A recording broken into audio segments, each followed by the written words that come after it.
up? It's your girl, Sasha Banks, the legit boss. You are watching Going in Raw. You like that? Hey, Friendo, Steve here. And Lars. And welcome back to Going in Raw, the only pro wrestling podcast you need to be listening to right here at youtube.com/Steve and Larson.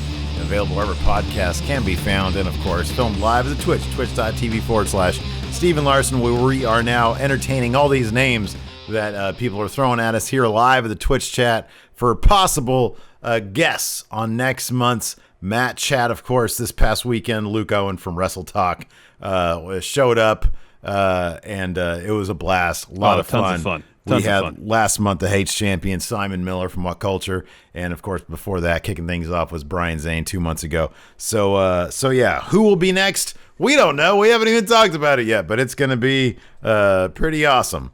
Not as awesome as the leader of Retribution and the swerve that pretty much nobody saw coming tonight on Raw.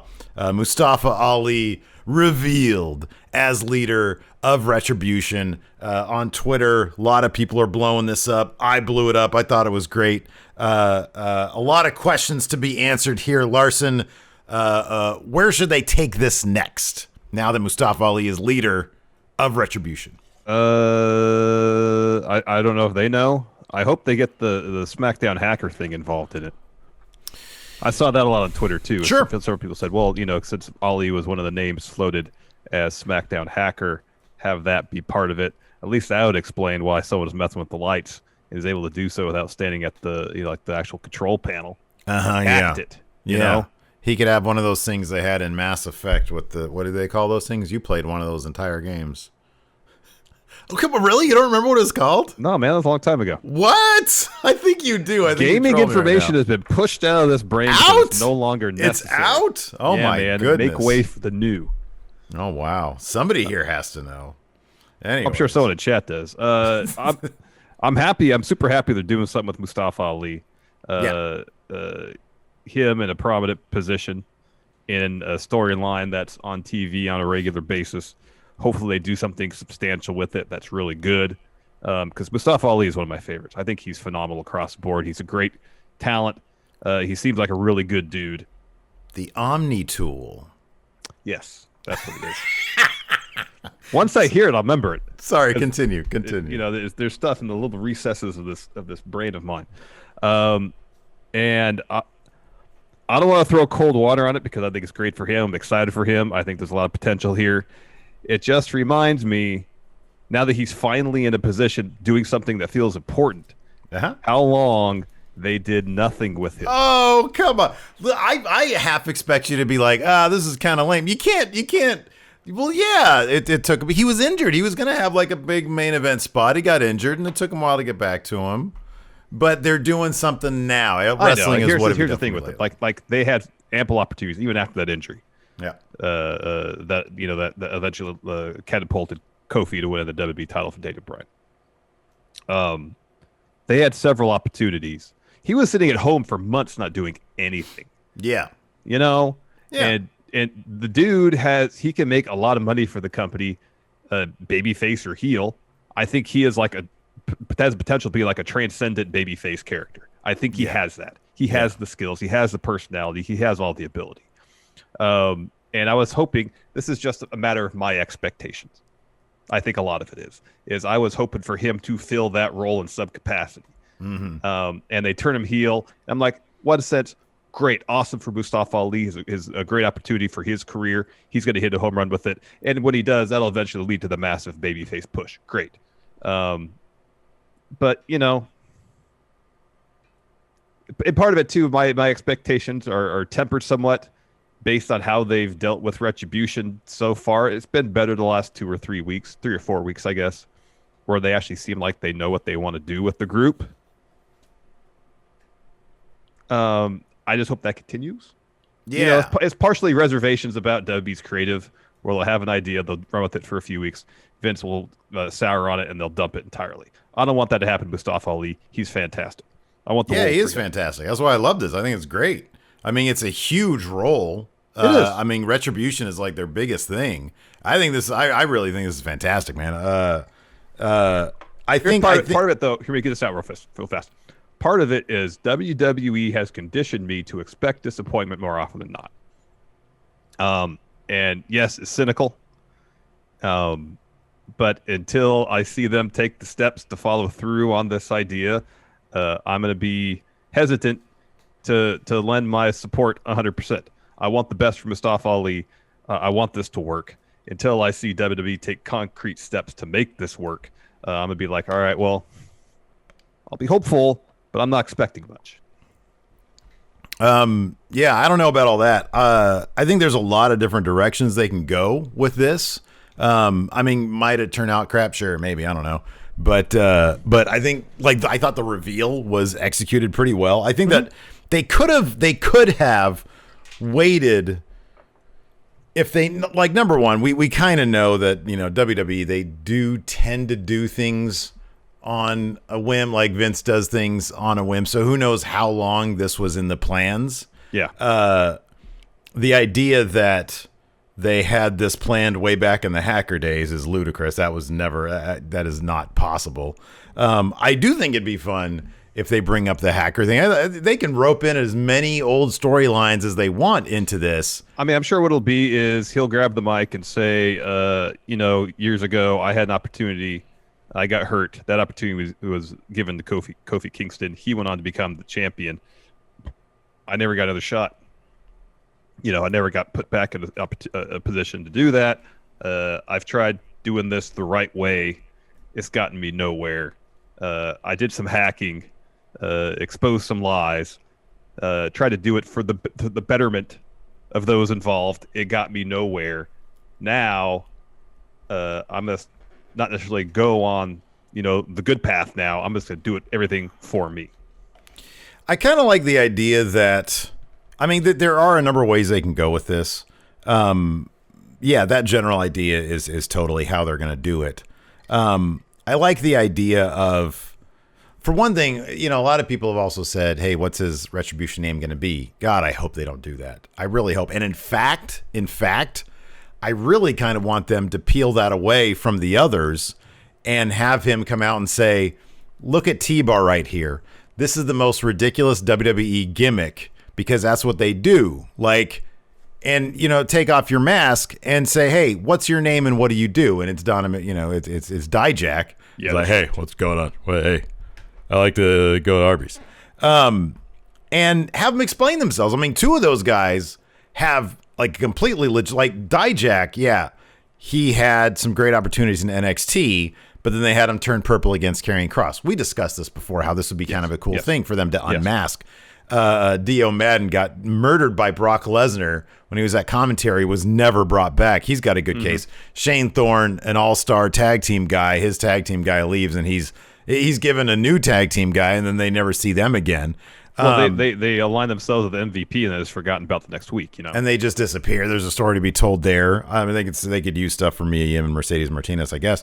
But I mean, you know, you get them back around to like people, to who they are. And it would also kind of explain the Twitter activity. You know, it's like at the end of the day, they're not these weird, menacing, you know, mysterious figures. They're just people.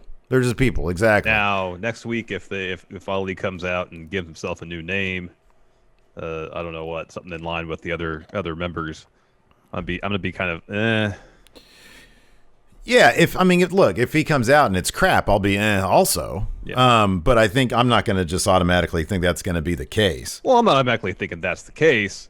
Instead of being in the back of my head is like, well, what are the odds they're going to get this right? I don't know. I think that WWE has a bad, like, I don't know. We've talked about this a lot, just in the general course of talking about, you know, WWE's product as incessantly as we do because of what we do. I think that I enjoy their product more than I don't. Do they hit a home run? It's rare that they hit a home run. Do they manage a good couple? I don't know what the analogy would be here. I mean, it's fairly steady creative. Like SmackDown has been steadily pretty decent over the past couple of months.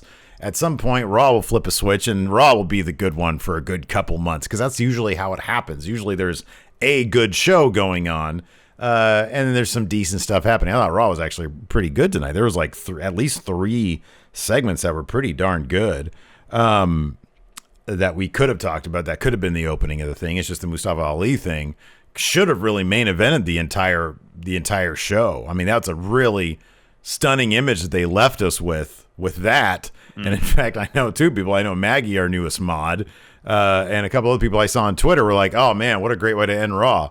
And then not realizing, there's about another hour left. Yeah, exactly. No, there was only the tag match left. Oh, there was only the match in the end left because it was that close to closing the show, and there really nothing happened in that tag match. No, nothing did happen in that tag match. So yeah, it's totally wait and see, dude. But I feel like number one, I do have to wonder anything involving the Hurt Business.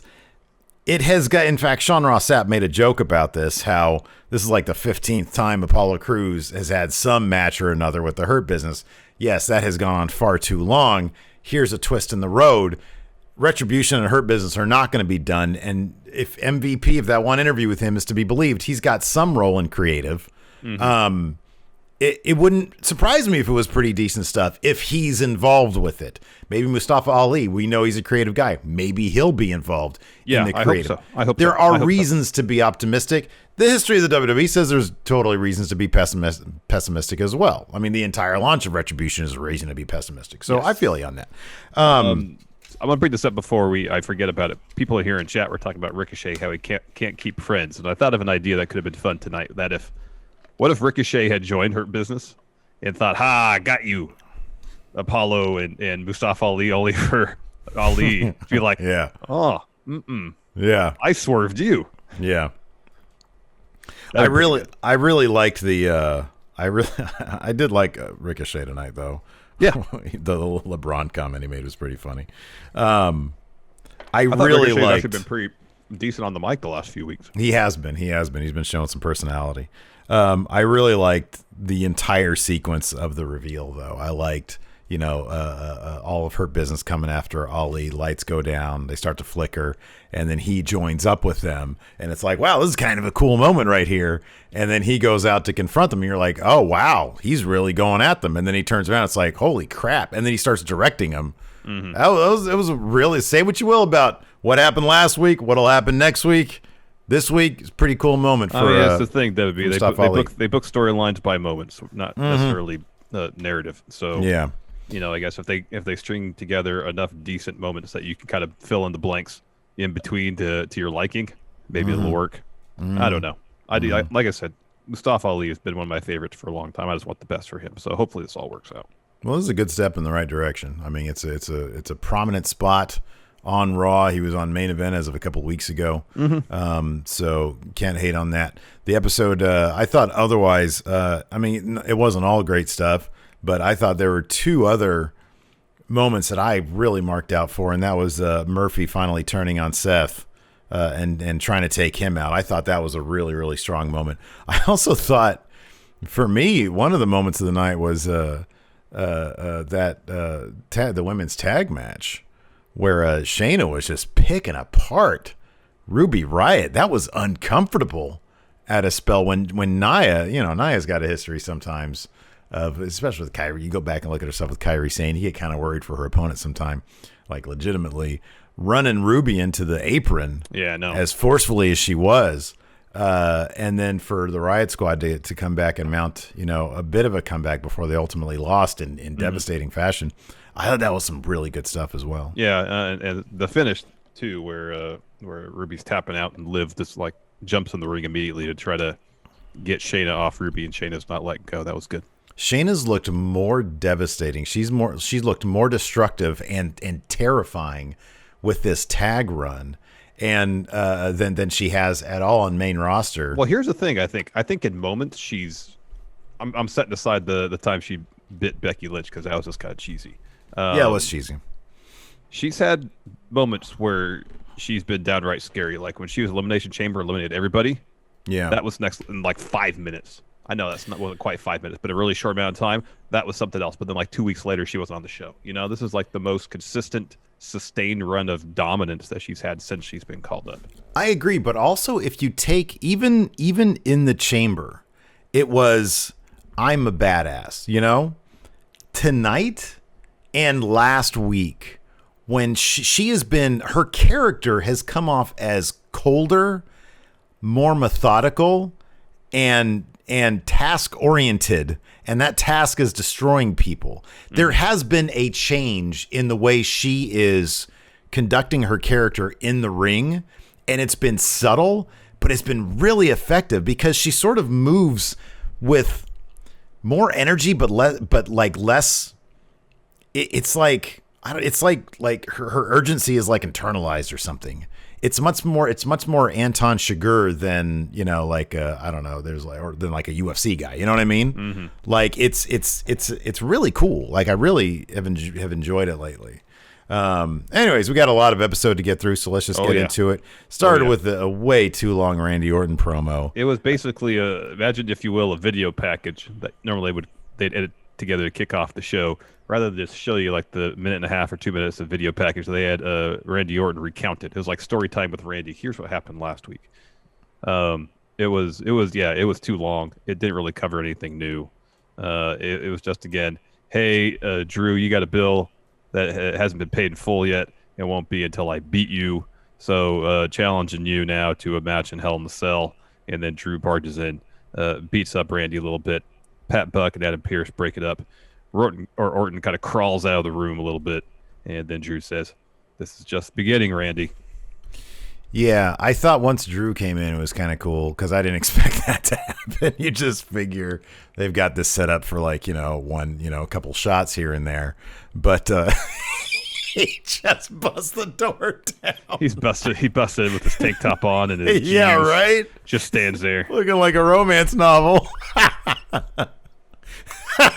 So anyways, yeah, it was really long. Anyways, after that we had Lana, Natalya, and Zelina Vega versus Dana Brooke, Mandy Rose, and I don't know why I didn't put Asuka in my Steve notes, but Asuka was there too. Yeah, Asuka was there too. Come on. It was not much of a match. This was not much. They didn't let the heels get in anything. That's not true. Mandy was isolated for a decent spell till Asuka got the tag in.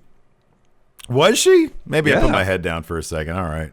Oh, Mandy picked up the win. Because I saw Dana Brooke in there, and then I saw Mandy in there, and then Asuka got in there, and I swear nobody laid a hand on them. But maybe you're probably right. No, Mandy was isolating and was getting beat up for like 2 minutes. Maybe. Oh, okay, all right. So Lana ends up eating a nasty kick from Asuka. It was like a PK. No, it wasn't a PK. It was like a Shining Wizard. It looked like. Yeah, and then a knee from Mandy. She gets the pin, and then I thought Lana was actually selling pretty well tonight, though. Yeah. So then after they get the win, they leave. The faces leave. Heels are out there, and all of a sudden you hear Shayna and Nia Jax. I think it was Nia Jax's music kicks in. Mm-hmm. They're back. They look tough, man. They look like a couple of toughs. Lana, and I have it written in my notes here, Lana's about to be fucked up again. Sure enough, like they try to get Nattie through the table, but Lana saves her. Then she gets put through another table. It's the third time, man. Third time. Yep, she gets Samoa dropped through the table. After that, we have R-Truth backstage. He's doing his mock draft. We will be doing that sometime this week. Truth, though, has little Jimmy going third overall to SmackDown. He says, "I don't want you on the same brand as Ghost Tozawa." A janitor rolls up behind him, and Truth just assumes that's Randy Orton. And then Ref comes up to him. He's asking, "What are you doing here?" Janitor takes a swing at Truth. Truth ducks. Ref gets hit with a mop, I believe. And then this janitor rolls up Truth for the win. However, it's not Randall Keith Orton. It is Drew Gulak. He is new 24/7 champ. Mm-hmm. After that, Ali, Apollo, and Ricochet are all hanging out. MVP comes up, and Ricochet's like, "Oh, you're here to give us some sort of excuse, right? Why you guys lost last week?" MVP said, "Hey, I heard you guys were talking about the draft." He says, "I've been through a number of them. They can change your career." He says, "Apollo, you're on SmackDown. You're doing nothing. You show up to Raw, bang, you're a champ." And he says, "For tonight, for one night only, we have an opening in the Hurt Business. And just remember it. So they're recruiting. They're saying, hey, we got a slot open. Doesn't matter if you go red or blue. If you go black and gold, business is booming. So then they all have their thinking caps on. Well, that Cruz and like leaves. Cruz and Ali leave, and Ricochet starts to him. No. Then he ponders. After that, we got a Seth Rollins promo. Well, he's out there with Buddy Murphy. Buddy has something to say. Seth's like, give me the mic. Give me the microphone. Buddy's got something to say. He's like, hey, I've been your disciple, but last few weeks, I've been kind of rough. If you want me to be your disciple, I need you to apologize. And Seth's like, whoa, you want me to apologize to you? And he's like, no. I want you to apologize to Aaliyah Mysterio.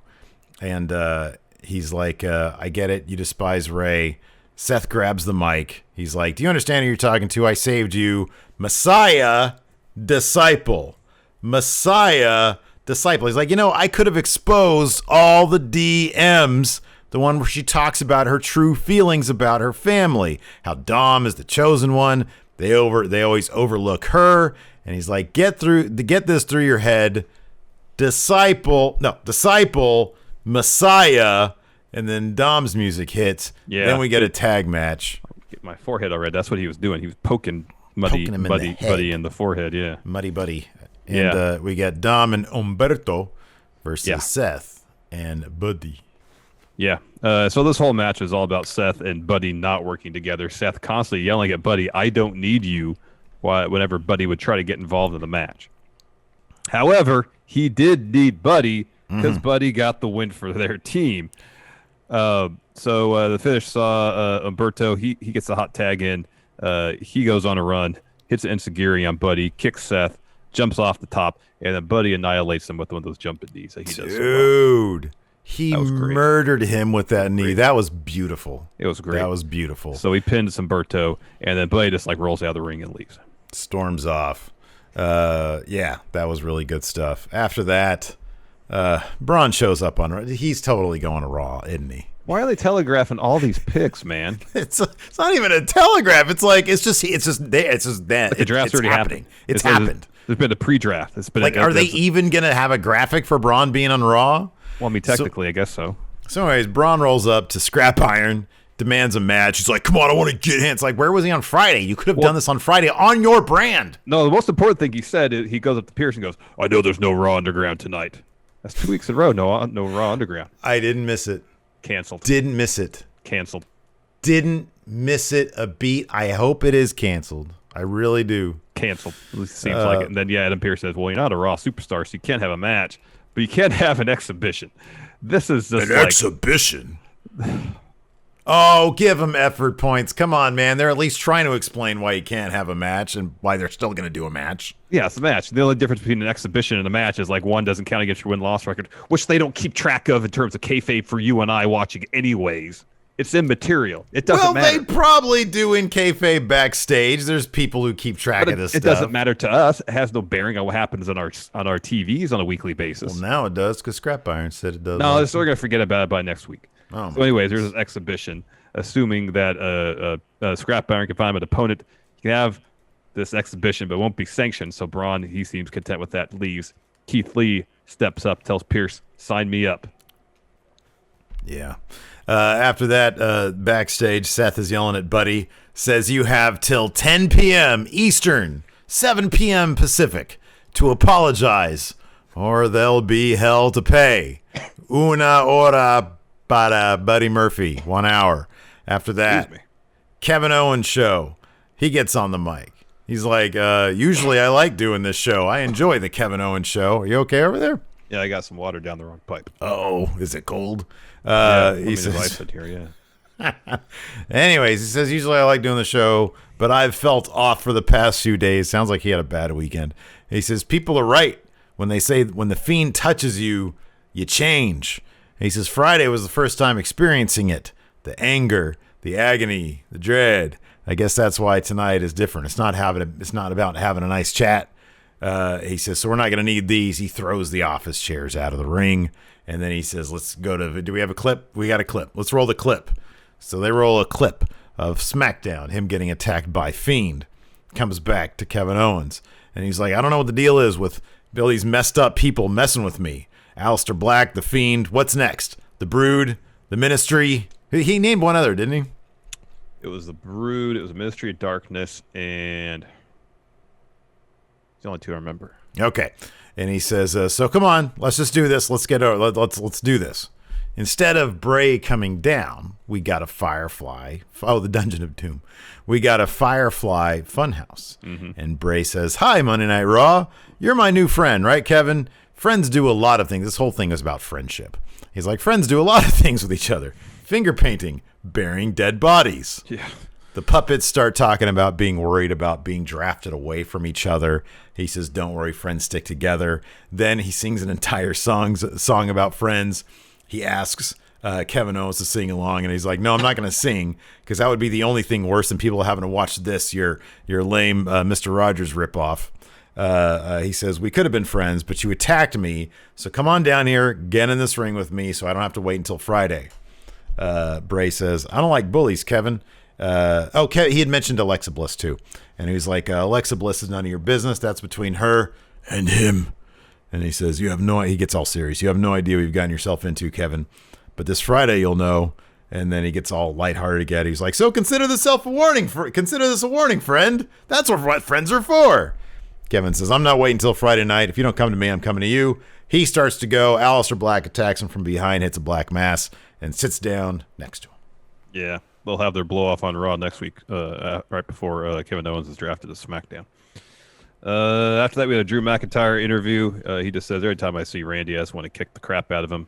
That goes for the match tonight, and it goes for Hell in a Cell. And he talks directly into camera at Randy. Says, "I accept your challenge," and says, "You think you're going to have the upper hand because you're going to be locked in I'm going to be locked in the ring with you? No, you're going to be locked in the ring with me, with my title and my legacy on the line." After that, we got Braun Strowman versus Keith Lee. This I found this match I texted you about to be like a whirlwind of emotion, because it went from again with Keith Lee doing a wonk finish so he doesn't take a pin to Braun's getting drafted to Raw. They're going to have a feud. So early on, it's the test of strength thing. Lee hits a shoulder tackle, a couple times back and forth. Lee finally hits one. Braun responds with a drop kick that sends Keith Lee out of the ring. Braun goes down the floor. He goes for a shoulder tackle on the floor like he does quite often. Keith Lee kicks him in the gut. Tries to send Braun to the ring steps. Braun reverses. Lee goes in the ring steps. By that point, the ref counts them both out. It seemed like a pretty fast 10 count. Braun is upset about being counted out, and so to take out his frustration, he shoulder tackles Keith Lee through the barricade. And I'm thinking right here, all right, well, Braun could have taken a loss. But when Keith Lee got back up while Braun was walking up the ramp, I'm like, oh, okay, no, that's fine. Braun's getting drafted to Raw. They're going to have a feud. Keith Lee will probably beat him then, because he gets up. They're brawling up on the ramp on the stage, and then Keith Lee throws Braun to one of the LED boards on the stage and then tackles him off the stage through a couple tables. Yeah. So one of two things is going to happen. I think this would be great if it was a revisited 2017 Roman versus Braun type feud between these two guys. I actually have the opinion that Keith Lee is going to be drafted to SmackDown, though. I think that's going to happen. What do you think I think it's going to be monster for monster, because I think this was the one time these guys are going to go at it, and then I think Keith Lee's going to go to SmackDown. This protects everybody. They're not going to be in a feud. Okay, well, then that is disappointing, then. I could be totally wrong. I get that feeling, though. I think that's going to happen. We should do what we should do. I mean, if you want to do this, in addition to the mock draft, we could do a draft predictions as well, and see, we'll each, because how many people, they probably haven't announced, have they? But last time was like 20 people? It was 20 or 30 spots, yeah. Yeah. Whoever gets the most correct brand changes. Oh, yeah. I mean, I'll put Big Red back on the line, whatever. We'll just put another Mountain Mike's Pikes Peak pizza on the line. Double or nothing. Okay. You get, what would that mean? I would get, if you win, then you don't have to buy me a pizza. If I win again, I get 2 pizzas. Yeah. Because right now you owe me a pizza. Well, then, no, not double or nothing then. I want double or nothing then, because I just want to do a brand new one. I owe you 1 pizza. Yeah. But if I lose, I don't want to have to owe you no pizzas. Well, I guess I would, huh? Okay, that makes sense. No, if you win, you would have to owe me. I still want to send you the pizza. But you don't get a pizza yourself. That's the point of double or nothing. Whereas if I win, either way, if I win this, I get 2 pizzas. But I still haven't collected the other one. The only thing up in the air is whether you get a pizza or not if you win or lose. Yeah, I want a pizza. So after that, we had a Bianca Belair video package, this time showing why she is the smartest. It's game night. This game seemed impossibly difficult. This was like very beyond. hard. This is beyond Trivial Pursuit. I've never seen this game before. I'm quite familiar with Trivial Pursuit. I'm not familiar with this game. It had buzzers and everything. Anyways, she was dominating game night, dropping all sorts of facts that I had no idea. An octopus you had no has idea. 3 hearts, apparently. Didn't know that. Like, what was the one? Like how the surface area of the land that Genghis Khan conquered, or something like that. I like that. All this great stuff. One of the questions was, who is the GOAT? And apparently it was Michael Jordan, but now it's Bianca Belair.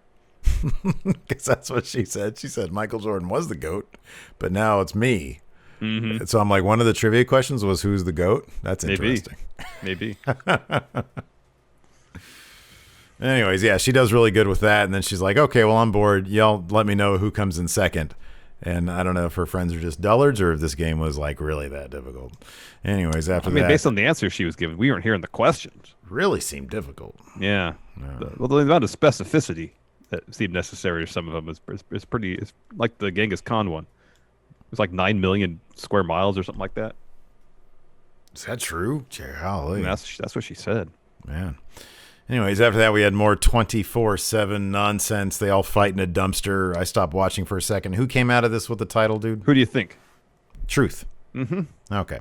After that, we had... Oh, we're coming down to it here. We had an MVP promo. Oh, because they had this match. That's right. It was a tag match. So MVP comes out. Ricochet is like, oh, I'm going to join. Nope. Yeah, Pass. so... Yeah, that's what happened. MVP comes out, says, we still have business with Retribution... but we got to deal with these guys first. He says his last line to Retribution was, "We are what nightmares are made of. When you see the black and gold, prepare to fold." Also, he called T-Bar teabag. Yeah, that was pretty funny. Ali and the other guys come out. He's got an Apollo shirt on. I have here in my notes, he's got an Apollo shirt on, so he's totally turning. Well, that kind of. You were half right. That was half right. You were right about a turn, just not on who. Well, I guess this is actually both a turn on. It's a turn on Cruz and Ricochet. Just that's going to be awkward with Hurt Business. Yeah. What if next week he just shows up? He's like, "Hey guys, what's going on?" They're like, "Hey, what's going on?" What? That's just those are my friends. That's cool. It's a separate thing. They're my other friends. Still hang out with you guys. Yeah, it's the other friends. Exactly. My other friends. So essentially, though, it was all about how MVP was making excuses about losing to Ali. Ricochet interrupts, and he's like, I don't want to keep MVP waiting about this invitation. It's going to be a pass. Mm-hmm. For me, they laugh about it. He said something like, I'm going all LeBron on you with that pass. And MVP's like, I'm not mad. They're going to find themselves in business and some hurt. And Ricochet's like, I've never run from a beatdown before in the past. I'm not running from one tonight. MVP tells the ref to ring the bell. And he says to Lashley and Shelton Benjamin, I want you to punish all of them. Special emphasis on Ricochet. Yeah, and that special emphasis sure happened in the first half of this match because he was isolated a ton and he was just getting murdered. Finally got in a tag on Cruz. He goes on a tear. Ricochet helped out a little bit, but he got a dominator. He eats a German suplex from Shelton. Lashley comes in. Cruz is able to evade a spear, eats one of those huge, massive Uranagi type things, and then Lashley makes Apollo tap out to the Hurt Lock. That's 3 straight matches that Cruz has tapped to the Hurt Lock? Dude, they need to be done with this. Apollo needs to be drafted back to SmackDown. What's going to happen probably, though, is now Hurt Business is going to have to conscript Cruz and Ricochet to help them fight off Retribution. That's probably what's going to happen. Hey, that's good. That could be really good stuff. Look at you. Nice. All right. After that, Uneasy Alliance. It's the deadline for apology time for Buddy Murphy. Well, almost. He has 12 minutes. No, that's right. 12 minutes. 12 minutes on the clock here. 12 and a half minutes. Yeah, so he's walking around. That clock is weighing on him, I guess. Aaliyah sees him because she's just standing around. Yeah, why is she just backstage? She's lurking. So he says, I have to apologize. Gotten way out of hand. She blames Seth. Hurt Business is backstage. Ali comes up to them. says, I want you to bring out both your guys tonight. I want to see Shelton and Lashley there with you because I'm going to take them all on. Ooh, there's some good foreshadowing there. After that, now it's time for apology. Wait a second. What? Yeah, it had 12.5 minutes elapsed. I know. There was not 12 minutes left. All right, so Seth comes out. He's waiting for Murphy. Unless there was like 4 commercial breaks. It's always possible. It's Raw. So Murphy stands there, and he's torn. Seth keeps on pressuring him. Come on, apologize. You don't want to go down this road. You know what happens to people who cross me. Murphy's like, So, and this is a really good moment, I thought, because whenever I think to myself, man, I really wish this was in front of fans, because you want a guy like Buddy Murphy who works his ass off, who puts on phenomenal matches with basically everybody, to get that huge pop, because this would have been a big pop. So Seth is all laying into him till it reaches his beard. He grabs him by his beard. It reaches fever pitch. Murphy finally snaps, attacks him. They land on the table. They go to the outside of the ring, around the ring. Seth grabs a kendo stick, but Murphy gets it from him, starts chasing around, starts attacking him with the kendo stick. In the ring, he keeps on attacking him with the kendo stick, yells at Seth to apologize. Seth does. He says, no, not to me. He says to Aaliyah. Eventually, Seth finally apologizes to Aaliyah. Murphy's going to wail on him some more, and Seth takes off his jacket. He's vulnerable. Says, look what you've done. You've done enough. You've done enough. I'm sorry. Please, no more. Idiot Murphy drops kendo stick. Seth attacks, thumbs him in the eyes, gets the kendo stick, breaks the stick over Murphy because he hits him so hard with it, goes outside, grabs a chair. When he comes back in, Aaliyah has quantum leaped to drape herself over poor Murphy. Seth, the Mysterio family comes out. Seth starts leaving. Then they bring her back. Well, they're all kind of bickering. Everybody's giving her crap for being involved. Oh, Dom is so obnoxious with that. And she keeps on looking back at Murphy. I've written down here in my notes, Studdy Murphy, because he's a stud. She thinks he's a stud. Like the Mysterio family, they're all like arguing with Aaliyah, and you see Seth, who's that gorilla position, which is just up the ramp and through a curtain. Right there. He's right there when they walk past. Awkward. He's standing there, looking at the monitor. Look what I've done. Yeah. So that's like watching them, like they're gonna walk right past him. They're gonna walk right past him. Well, in kayfabe, I don't think that's where it is. No, they've established that's not that true. gorilla They've position is established it, through the curtain. They've established it. They've established that. Next, we had Nia and Shayna taking on the Riott Squad. You mentioned this earlier. This was a fun match. Ruby took quite a beating at both hands of Nia and Shayna. Man. Yeah, Holy she got worked crap. over pretty good. Early in the match, Shayna was working over her arm, did the stomp elbow thing. stomp. Golly. Throws her into the apron. Rough. Nia does a couple times. Eventually, Ruby ducks a kick from Shayna, gets a tag to Liv. She goes on a bit of a run. She has the advantage till Nia clotheslines her. Nia goes for a powerbomb. Liv escapes that. Looks for the roll-up, gets headbutted. Shayna back in, misses a knee, misses kick to the arm. Liv gets a tag to Ruby. She hits Nia off the apron, hits a kick on Shayna, then a DDT. Liv tags in. They do a double stomp. She does a double stomp with Shayna's back. Ruby's back in. She goes for a Riott kick. Then Nia comes in. She takes out Liv. So that distracts Ruby. So she hits a super kick on Nia. Shayna then hits Ruby with a knee, follows with the coquina clutch. Not the coquina clutch. What does she call it? Kirifuna clutch. Sorry. For the win.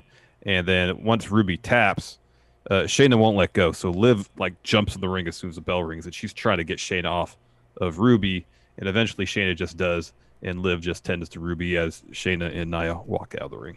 Shayna's scarier in the ring now than she was in NXT. Like what I see, it's like, man, she's just walking around picking people apart. It's I want to contrast what she's doing now to what she's doing at NXT before Shafir and Duke.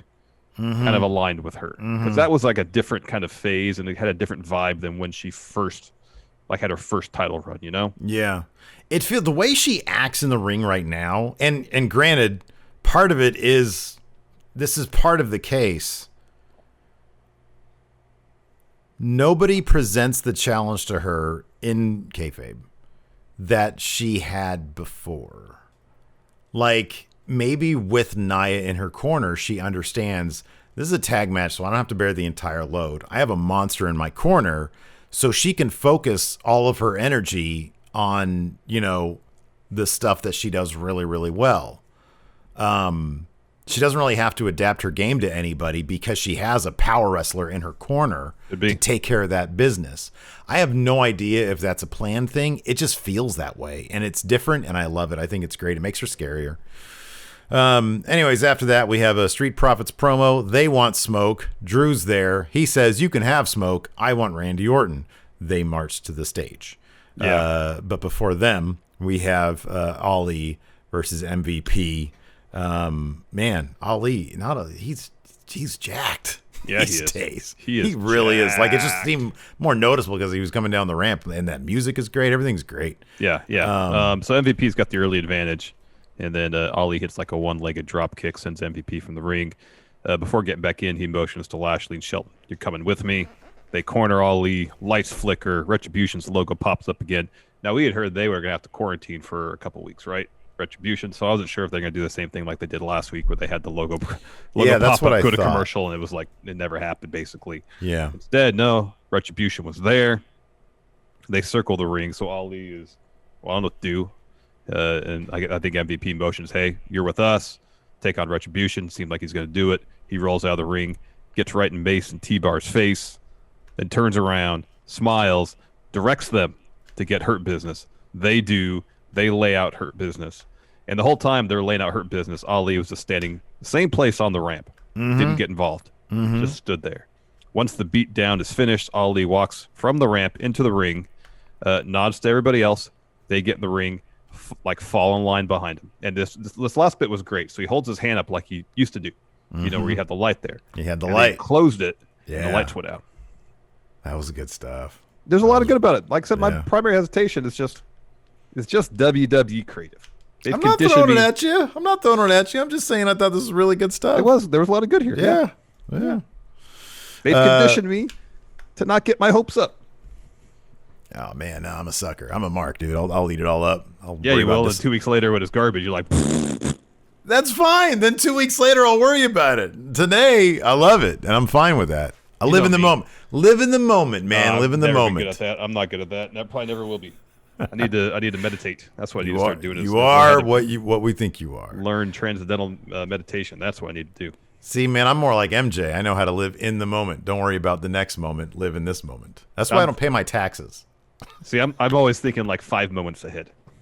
No way, man. Are you playing? You're playing that 3D chess. That's what do they have on the 3D chess? 3D chess. Next generation, 3D chess.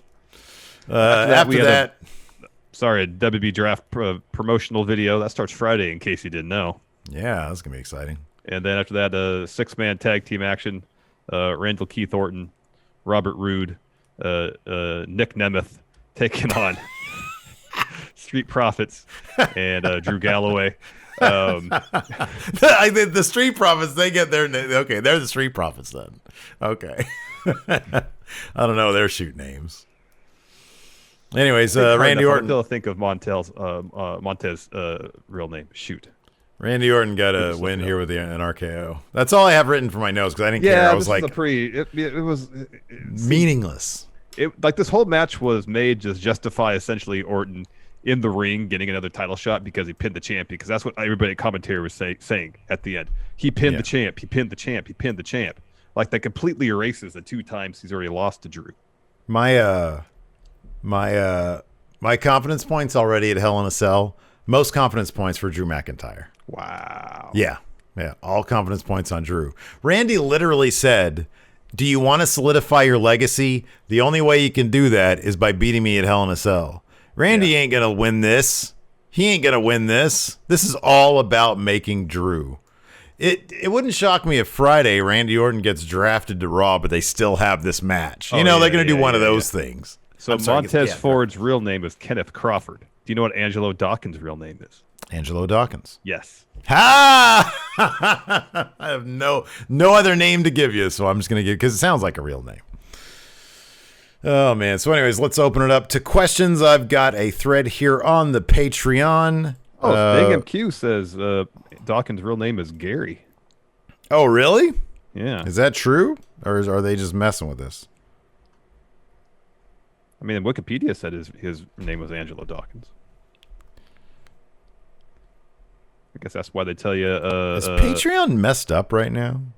The formatting on this is. It's been weird all day. It's been weird today. Okay, hopefully it's just being weird and not. That's how it is. Dark Shadow Zake must have been in Thunderdome today. They say during the Braun Lee match, the guy in the dome was telling us to have shocked faces during those spots. Getting some direction.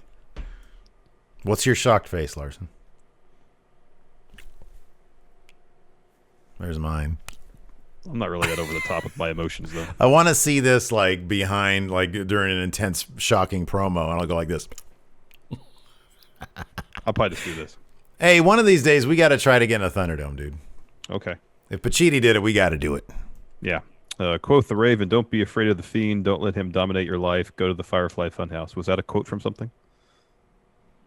What is it again? Don't be afraid of the Fiend. Don't let him dominate your life. Go to the Firefly Funhouse. It's all in quotes. Don't let him. Yeah. Come on. You know what that is. Don't be afraid of it. Don't let it dominate your life. Don't be afraid of it. Don't let it. There you go. Gosh. If you're gonna rant about it, today's the day because we posted that thumbnail with Biden on it, and of course we lose 20 MAGA subs. I don't care about that. Don't care. Alex Foster, with Mustafa Ali now being the leader of Retribution, could this elevate him to a main event title run? If it's done right, sure. If it's done right, I hope so. If done right, yes, I hope so. Man, could you imagine if they even if they let him and MVP just do whatever they wanted with it? It'd be gold. It'd be pure gold. Jacob, 2Pop, is it too much for me to ask to just have two big, meaty men smash into each other like action figures on pay-per-view? I think he's just asking Braun and Keith Lee? Yeah, I think so. Yeah, it'd be rad. Maybe I'm right. Great. Somebody mentioned that, they're not going to take Mia Yim out of Retribution and put her on SmackDown because Keith Lee's there. So maybe Keith Lee is going to stick around or on. Maybe they are going to have a feud. That'd be cool. Yeah. But given that they film things in they're not all over the country these days. I don't know. They'd probably put them together or separate them on brands. Maybe. I don't know. Maybe. I mean, they split up Mandy and Otis, so. They're not a real couple, man. Patrick Sparks, who do you choose besides Bray/Fiend to bury a body in the woods with? You, man. You going to help me bury a body? You know the answer to that. No, I'm not going to do that. Come on, man. No, I'm not going to do that. I need those big boy muscles of yours. You know why? Because when you get caught, because you will, I'm on the hook for that too. I haven't paid my taxes in 15 years. I don't know get that's caught. Not true either. I know that's not true either. I shouldn't tell you that because you're going to snake on me. No, anybody who watched Ask Steven Larson, we talk about paying taxes on there. Man, paying taxes is rough when you're self-employed. You got to save up money. I know. It sucks. I paid a lot of money in taxes. Same. Anyways, thank God for that Republican tax plan. Ooh, that saved me a couple thousand this year. Peyton Jackson. There, I got those subs back. Let's see here. Braun versus Keith Lee. What other super heavyweight matches would you like to see? Raw Gate is in effect. Oh, maybe Bam Bam Bigelow versus Keith Lee. Give me Andre the Giant versus Yokozuna. That's what I want to see, man. Dublin Lover, do you think with so much tag team drama, splits, and injuries, the draft won't include teams this year?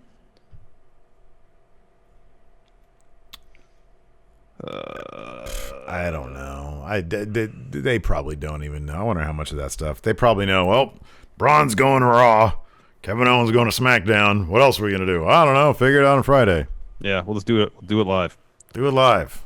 Lord Corgi, should Roman change his name to his real name for the tribal chief gimmick? No. Stick to Roman Reigns. Stick to Roman Reigns. AJ's Rip Pants from TLC 2016. Thank you for the sub. What a surprise. And that Retribution segment, best Retribution thing the whole time. Agreed. I hope it works out. Singularity X does not like Raw. Says, at least there was no underground. He says, after tonight's show, what do y'all think would make it at least the same caliber as SmackDown? Because Faces SmackDown's more captivating. He says, I enjoy Her Business and Keith Lee. Besides the wonky finishes, Drew is doing well as champ.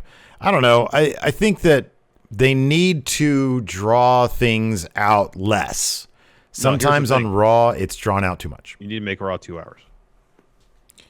Well, that's the answer. That's totally the answer. But I don't know, dude. Look, come on. There's been plenty of SmackDowns that have been crap back in the day. Yeah. There were plenty of, SmackDown went on a huge run of just being Shane McMahon. Yeah, no, but it was all because they spent too much time focusing on one storyline. Well, that's what I'm saying. Stop. Far too often on Raw, it feels like, well, we know what we're going to do for 4 segments. How are we going to fill the other 2 hours of the show? Yeah. That one thing that we read in Fightful, where one of Sean Ross Sapp's WWE talent sources said, Raw's the long show, so sometimes they just put stuff there to fill time. They need to not do that. Do less of that. So if it's 2 hours, they wouldn't have to worry about that. How about this? Singularity X. Watch it on Hulu. Yeah, it's a truncated version. White Brian 92, Ali tweeted, some dreams die so others can live. That's cool. Dog Authority figure. You think they're gonna? He's asking. You think is this a resurrection of the SmackDown hacker gimmick with Ali? What's funny, because he says with Ali joining Retribution. Vince, I guarantee, was yelling tonight because when they came back from commercial after the reveal, Tom Phillips kept on saying Ali has aligned himself with Retribution, and then you get this look on Byron's face, and he says, Ali is the leader of Retribution, and he has been this whole time. And it sounded like Vince. They were very clear to make sure that at the end of that segment with commentary, Ali was leading them the whole time. I know I noticed that too. Yeah. I noticed that too. Speaking of that, Ali, Diehard Homer, what should Ali's Retribution name be? It should be Ali. It should just be Mustafa Ali. And everybody needs to go back to their other names also. Yeah. Let's see here. Wolfpack for life. If Drew Randy goes one more month, will Drew's title run be looked at as boring? I think no. I think in the eyes of many people, this Randy Orton feud, I guess including myself, has been a success. Look, you and I might have thought the Clash of Champions ambulance stuff was cheesy as hell, but it played well with a lot of people. It's a memorable thing. It's a memorable moment. Hell in a Cell is going to be really good with these guys. Randy Orton's doing career best work. It's solidifying Drew's, reign. So, no, I think it's an overwhelming success. Yeah, I think so, too. I'm kind of bored with it, but I think for most people, it's probably a success. I mean, in terms of other storylines on Raw, I'm bored with. There's other storylines I'm more bored with. Yeah, Seth and Mysterio family. Yeah, even though tonight was good. That's usually how it goes, though. So I kind of feel like that story beat was probably supposed to happen like 3 weeks ago. Had Ray not gotten hurt, Yeah. I think a lot of stuff changed because Ray got hurt. I think you're totally right, yeah. Alan J. Is Mustafa Ali more Messiah than Seth? Is Mustafa Ali more of a Messiah than Seth? Yeah, Seth thinks he's a Messiah. He's not. Mustafa Ali is proving it by action now. Eddie Brock's Venom. This is a good question. He said, what kind of sponsorship aligned with a pay-per-view makes you laugh? He says, this one, Hell in a Cell, it's a hardcore thing, but it's like they keep on using the Skittles tagline, taste the rainbow. I don't know. In the Attitude Era, they used to have a lot of, especially early on, like in 97. Stacker 2. Well, 97, 98, they used to have a lot of toy board game stuff. Yeah. That was always kind of funny. Kenner presents, Given like some of the names of pay-per-views plus the content of the shows was not fitting for children in any way. Yeah. Here, let's see Sonny's entire asshole. Oh, okay. So Anthony, brought to you by Kenner. Anthony has a update on his question from News Beef earlier. He says, Larson, my question earlier on Twitter was messed up by autocorrect. It was, what 3 wrestlers from any promotion would you have as food guides? Oh, well, that's an essential part of the question. Mustafa Ali for Chicago. He's from Chicago. Yeah. He was a police officer there. So I'm sure he knows all the good places to eat in Chicago. That'd be one. Doesn't Asuka do a bunch of like cooking stuff on her YouTube channel? Yeah. I'm going to go with Asuka. Plus, she seems just delightful to be around. I'm trying to think of someone from Texas from Texas to do like a tour of barbecue. Like, hey, Mark Henry, show me the best barbecue places in Austin. That'd be terrific. That'd be terrific. Doc Linderman's, what do you think is the end goal for the Mysterio Rollins storyline? Just to get it over with, I feel like. It's now been going in various forms since early May. You know what it is? It's this. Vince said, I really need a story longer than the Mega Powers. Oh, gosh. Let's do Seth Mysterio. If Ray is healthy by Hell in the Cell, it'll end there. They'll have Ray, Seth. Ray will beat Seth. The way they're doing the way they're going with this story, there's like 3 weeks till Hell in a Cell. That is optimal. I think that it's going to be like Survivor Series or something. Gosh. It'll be Team Mysterio versus Team Rollins. Team Mysterio is going to be Buddy, Humberto, Dom, and Ray. Whew. Against Seth. I have no idea who else. Just Seth.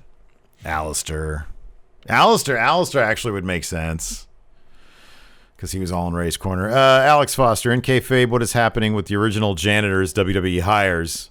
Seems like there's someone in disguise all the time now. Well, I feel like Randy had his own janitor disguise in his suitcase last week. Yeah, the janitors are still there. They're just cleaning up other areas. Yeah. And even when they see a Randy Orton doing janitorial, whatever. Janitorial. Yeah, they're like, it's not my pay grade to bother with that guy to eat an RKO. Nope. Gareth, do Shayna and Nia need a cohesive look entrance similar to the evolution of Thebar? No, it's complete. You know, Thebar was the worst. They had those stupid camo jackets. They look so tacky. Mm-hmm. No, one other thing that I love about Shayna and Nia is that whenever they show their little backstage segments and they're like, you don't get to hear, it always looks like Nia is trying to make Shayna laugh. I know. That seems to be everybody's MO, is just trying to make Shayna laugh. And it's Her great. And R-Truth are hilarious on It's great stuff. Raw Talk. It's great stuff. Let's see here.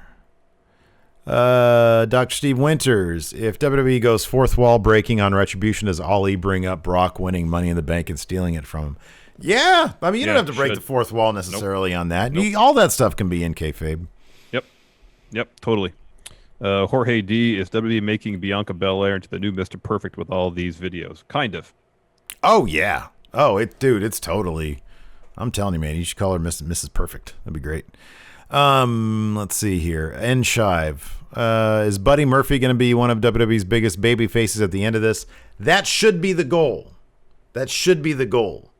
Seth Rollins will probably end up winning everything they do together in the end, but that should be the goal.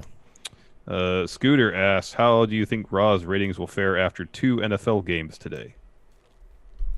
Probably about the same as usual. They did all right for themselves last week with a game, so I think they'll be fine. I think there's a lot of buzz with this episode. They'll be fine. Yeah, I think so. Oscar, what do you think the backstage reaction was to this whole Ali Retribution thing? I mean, usually backstage reactions are in line with, the general fan consensus. If something's cheesy, it's pretty evident that it's cheesy. And backstage, Sean Ross Sapp will say, hey, backstage sentiment, pretty cheesy. Yeah. This was pretty cool. He'll probably say backstage sentiment, it's pretty cool. Yeah. I'm just trying to do something. The Hulu version of Raw should just cut out the main event. Yeah, I agree with that. I think the Hulu version should, like, if you're just watching on Hulu, if you then watch on pay-per-view, you should be like, what is this 24/7 thing? I know. What is that? Dabbing with Dan, 2-parter, tonight as a sandwich. If you had to rate tonight's episode of Raw as a sandwich, what would it be? What's a really good sandwich that you're kind of apprehensive about the after effects of it? It's like it's like a one of those giant prime rib sandwiches from Carl's Jr. Yeah, it's like, man, this is so good. Not gonna feel good later. A really good sandwich that about 2/3 of the way through you realize this is too much. That's every Raw though. I know exactly. Second part. Why do we celebrate the hardcore title and poo-poo the 24/7 title? I actually hated the hardcore title. Yeah, I was not a fan I thought of it was stupid, just like they think the 24/7 title is stupid. I thought the hardcore title looked cool, and it was a pretty cool idea because I liked hardcore stuff back then. It wasn't really hard. But it was a comedy title. I don't think it should be celebrated. Anyways, Twitch chat, stay tuned. We will answer some more of your questions, but that's going to do it for us for the podcast. Thanks everybody for tuning in. We definitely appreciate it. We'll be back. I will be back on the Twitch tomorrow at 5 p.m. Pacific, 8 Eastern for some Impact Wrestling. That should be a fun one. Thanks everybody for tuning in. Until next time, we'll talk to you later. Goodbye.